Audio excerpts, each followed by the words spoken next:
साथियों नमस्कार। जैसा कि हमें पता है, विद्यालय स्तर पर जो अभी एनएएस की तैयारी के लिए साप्ताहिक टेस्ट हो रहे थे, आज से विद्यालयों में मॉक टेस्ट आरंभ हो गए हैं। कक्षा 3, 5 और 8 के लिए मॉक टेस्ट कराना है। प्रत्येक टेस्ट को कराने के लिए प्रत्येक विद्यालय की जिम्मेदारी है कि 100% उपस्थिति सुनिश्चित इन मॉक टेस्टों में हो और मॉक टेस्ट कराने के पश्चात विद्यालय वार प्रत्येक मॉक टेस्ट का लर्निंग आउटकम का मैपिंग करना है और लर्निंग आउटकम मैपिंग करने के पश्चात उनके विश्लेषण करने के बाद हमें अपनी शिक्षण योजना तैयार करना है। तो आज के इस वीडियो के माध्यम से हम जानेंगे कि लर्निंग आउटकम कैसे निर्धारित करें हम मॉक टेस्ट के, और उनकी फिर विश्लेषण के बाद मैपिंग कैसे करें। तो चलिए आज के वीडियो में हम देखते हैं मॉक टेस्ट फर्स्ट कक्षा 5। तो 5वीं के लिए प्रथम मॉक टेस्ट के लर्निंग आउटकम्स एलओ क्या होंगे वो हम देखते हैं। तो साथियों, जैसा कि हम यहाँ स्क्रीन पर देख रहे हैं, ये हमारा लर्निंग मॉक टेस्ट फर्स्ट का पेपर है। मॉक टेस्ट फर्स्ट कक्षा 5। तो इसमें पेपर कराने के लिए सामान्य जानकारियां हमें यहाँ फिल कराना है। निर्देशों को शिक्षक सही तरीके से समझ लें और समझने के बाद जो इसमें निर्देश दिए गए हैं उन निर्देशों का अक्षरशः पालन करते हुए मॉक टेस्ट को संपन्न कराएं। मॉक टेस्ट को कराने के लिए हमें उन पर राइट का निशान नहीं लगाना है। जैसे यहाँ पर एक एग्जाम्पल भी दिया गया है कि इनमें से जो भी आंसर सही है उसको हमें राउंड करना है। तो ये हम ध्यान रहे कि बच्चों को हम राइट का निशान न लगाएं, की आदत न डालें, जिससे आगे वो ओएमआर सीट में प्रॉपर तरीके से गोले को भर सकें। तो ऐसा हम निर्देश को पूरा पढ़ें, जो भी निर्देशों में दिया है उसी तरह से हम करें। जब भी स्टूडेंट्स के द्वारा मॉक टेस्ट संपन्न करा लिया जाता है स्टूडेंट के माध्यम से, तो उनके लर्निंग आउटकम्स की मैपिंग हमें करना है।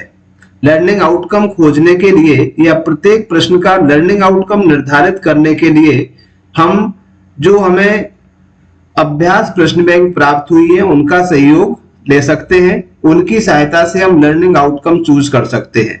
यदि कोई क्वेश्चन उस प्रश्न बैंक से बाहर भी है तो उस प्रकृति का प्रश्न आपको जरूर उस पेपर में मिलेगा। तो जैसे कि हम इस पेपर में देखते हैं, जो पहला टेस्ट है 1 से लेके 15 तक हिंदी के क्वेश्चन है, 16 से 30 तक पर्यावरण के क्वेश्चन है और 31 से 45 तक आपके मैथ या गणित के क्वेश्चन है। तो इसमें जो पहला जो एक पैराग्राफ पर आधारित क्वेश्चन है, पैराग्राफ दिया गया है, इस पर 5 क्वेश्चन है। तो इस पैराग्राफ का जो लर्निंग आउटकम है वो H 501 और 503। H मतलब हिंदी 5 कक्षा 5 के लिए और 01 लर्निंग आउटकम्स है। तो ये हिंदी के लर्निंग आउटकम है, उसमें से 501 और 503 जो लर्निंग आउटकम है वो इसके लिए है। इसी तरह से जो दूसरा क्वेश्चन, ये 6वें से क्वेश्चन जो दिया गया है, इसमें एक सूचना दी गई है। इस सूचना के आधार पर 5 क्वेश्चंस दिए गए हैं। तो इसका जो लर्निंग आउटकम है वो है 505 और 506। इस तरह से नेक्स्ट जो 11 to 15 क्वेश्चन हिंदी के दिए गए हैं उसमें एक समय सारणी दी गई है। इस समय सारणी का विश्लेषण कब कर पाएंगे? जब बच्चे को लर्निंग आउटकम हिंदी का 505 और 506 आ रहा होगा। इस तरह से हमारे ये हिंदी के लर्निंग आउटकम्स हैं, उनका कोड है आपका लर्निंग आउटकम्स का। फिर हमारे 16 से क्वेश्चंस आ जाते हैं आपके ईवीएस के। तो ईवीएस के लिए जो लर्निंग आउटकम्स हैं, जैसे 16वें नंबर का क्वेश्चन है, उसका लर्निंग आउटकम है ईवीएस 501।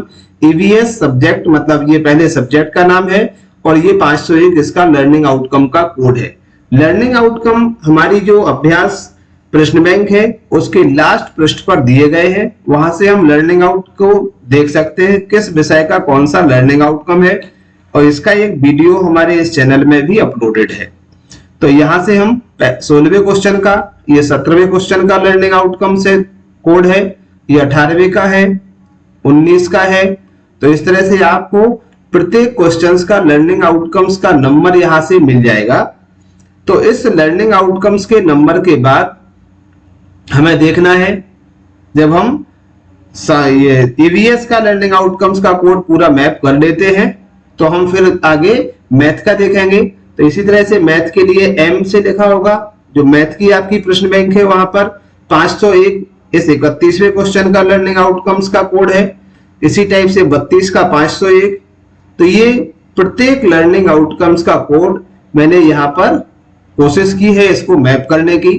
पूर्ण रूप से पूरी सावधानी बरती गई है, फिर भी आप एक बार इसे पढ़ें और जो प्रदत्त अभ्यास प्रश्न बैंक है उससे मैच कर लें, जिससे कि कोई गलती की संभावना ना हो, क्योंकि यह एग्जाम एक राष्ट्रीय स्तर का एग्जाम है और इसमें एक अच्छी परफॉर्मेंस लाना हमारे विद्यालय के लिए, हमारे लिए, हमारे शिक्षक परिवार के लिए एक गर्व की बात होगी। तो ये आपके 45 क्वेश्चंस हैं, इसमें 15-15 क्वेश्चंस विषयवार दिए गए। जब हम प्रत्येक क्वेश्चन का लर्निंग आउटकम मैप कर लेंगे या लर्निंग आउटकम खोज लेंगे, तो इसके पश्चात हमें करना क्या होगा, इस तरह का एक फॉर्मेट बना लेना है। क्योंकि यहाँ ये 10 क्वेश्चंस का फॉर्मेट मेरा पहले से बना हुआ था, उसी पर मैं आपको बता रहा हूं। तो ये आपको 15 क्वेश्चन का फॉर्मेट इसी तरह से बना लेना है।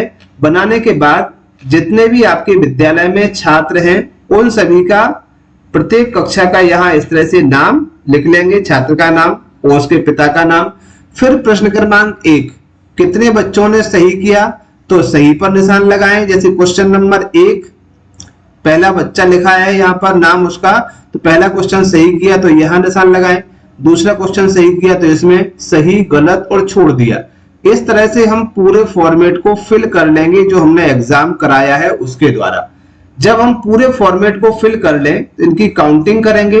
टोटल करने के पश्चात योग और परसेंटेज निकालेंगे। जिस प्रश्न का परसेंटेज 50% से कम या 50% आता है वो हमारा एक वीक लर्निंग आउटकम्स होगा। तो ऐसे कठिन बिंदु वाले लर्निंग आउटकम्स को हमें फाइंड आउट कर लेना है। जब हम इनको फाइंड आउट कर लेंगे तो हम इसकी फिर लर्निंग आउटकम्स की मैपिंग करेंगे। जैसे हम देखते हैं कि जो हमारा पेपर है, ये पहला मॉक टेस्ट कक्षा 5 के लिए, तो इसमें हम एक उदाहरण स्वरूप हम आपको मैपिंग बताते हैं किस टाइप से हमें मैपिंग करना है। तो इसके लिए मान के हम चलें कि जो ईवीएस है उस ईवीएस का क्वेश्चन हम देखते हैं 16 नंबर से दिया गया है। 16वां नंबर का क्वेश्चन है। इस क्वेश्चन को हमारे जो स्टूडेंट ने किया, जब हमने उनकी काउंटिंग की तो सही करने वालों से गलत करने वाले और छोड़ने वाले बच्चे ज्यादा थे, यानी 50% से अधिक थे। तो हमारा एक ये वीक लर्निंग आउटकम्स हुआ। तो इसके लिए हम क्या करेंगे, ये जो इस टाइप का फॉर्मेट हमें बना लेना है मॉक टेस्ट के लर्निंग आउटकम की मैपिंग के लिए। यहाँ हम शाला का नाम, शिक्षक का नाम, जनशिक्षा केंद्र, जो भी सामान्य जानकारी उसे भर लेंगे। फिर मॉक टेस्ट का नंबर लिखेंगे कि मॉक टेस्ट 1, 2, 3, तीनों ही मॉक टेस्ट का हमें ये विश्लेषण करना है। तो मैंने अभी आपको एग्जाम जैसे बताया, एग्जाम्पल में बताया था कि प्रश्न नंबर 16 मींस ईवीएस का पहला क्वेश्चन, तो ये आपका उसका लर्निंग आउटकम्स जो था वो हम देख लें। देखो यहाँ पर जो लर्निंग आउटकम्स है, इस लर्निंग आउटकम्स को हमने देखा, इस पहले क्वेश्चंस का लर्निंग आउटकम कोड है 501। तो हमें यहाँ पर फिल कर लेना है लर्निंग आउटकम्स का कोड। तो प्रश्न नंबर 16 हमारा है। इसी तरह से दूसरे नंबर पे जो प्रश्न आए 16, 17, 18 उस प्रश्न नंबर को हमें लिख लेना है। आगे जितने भी क्वेश्चंस ऐसे आपके टेस्ट में आते हैं जिनमें छात्रों का परफॉर्मेंस 50% या उससे कम रहा है, तो हम उसे एक वीक लर्निंग आउटकम के रूप में नोट आउट कर लेंगे। तो यहां पर हमने लिखा 501। अब 501 का जो आपका लर्निंग आउटकम्स दिया गया है वो ये लर्निंग आउटकम्स है, तो हम उस लर्निंग आउटकम को या सीखने के प्रतिफल को भी लिख लेंगे।